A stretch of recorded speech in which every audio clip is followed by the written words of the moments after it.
Thank you very much. You're quite welcome. Last week, as I was getting ready to play golf, I looked down and I noticed a very dirty, mud-covered golf tee. So I reached down and picked up the golf tee, took my towel and was wiping off the mud and the grime, and all of a sudden, a poof of smoke. And standing in front of me was this little guy, about 5 feet tall. He had a sunken chest and really skinny arms. And he said, "My name is Claude Oddbody. I am a genie second class." I said, "Claude, I don't mean to doubt you, but you don't look anything like any of the genies I've ever seen in any of the movies or I've read it in the books." And he said, "Well, you have to remember, and for one thing, you came out of a golf tee. I always thought genies lived in lamps and they lived in bottles." And he said, "Well, I'm only a genie second class. I'm kind of on probation, so I'm going to grant you 3 wishes on the golf course today, and if I'm able to grant your 3 wishes, I will be promoted to genie first class." And I said, "Oddbody, that's a strange name." Now, I knew a guy who had a dog named Oddjob. Did you know the guy who had, he goes, "As a matter of fact, I did, but that's been a long time ago." Okay. I said, "I'll come take any help on the golf course that you can give me, so let's go." I knew I only had 3 wishes, so I had to ration them as we went. And I used my first wish on the 4th hole when my ball landed on the green, but I was still about 75 feet away from the hole, and I knew I was not going to sink this putt.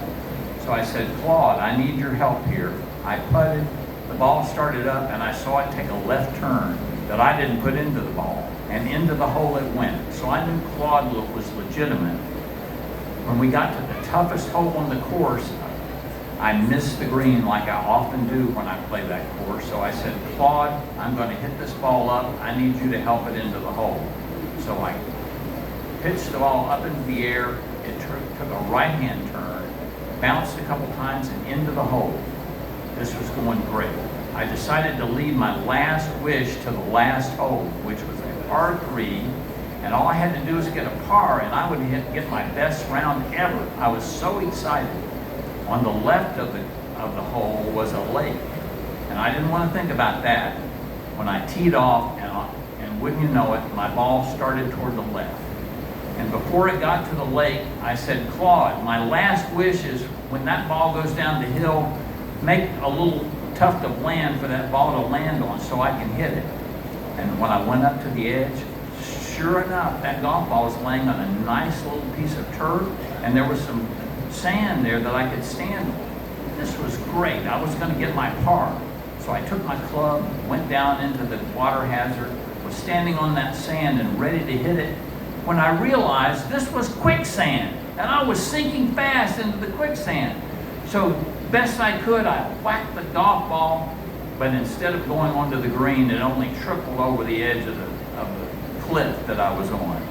And then my shoes were gone in the quicksand, so I had to drag myself up onto the dry land, and I hit several more times and finished with a triple bogey. So I didn't get my best score ever. And Claude looked as disappointed as I was because he thought he wasn't going to get his promotion. But I said, "Claude, you've done everything that I asked you to do.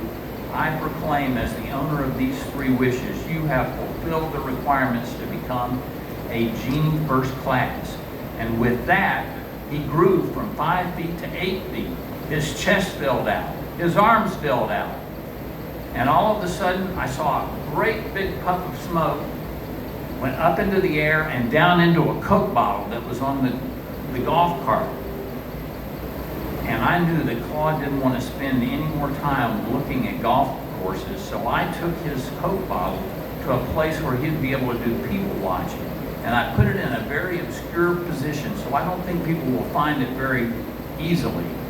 But the next time you're at Keystone at the Crossing shopping for Christmas, just wave at my good friend Claude Oddbody, Genie First Class.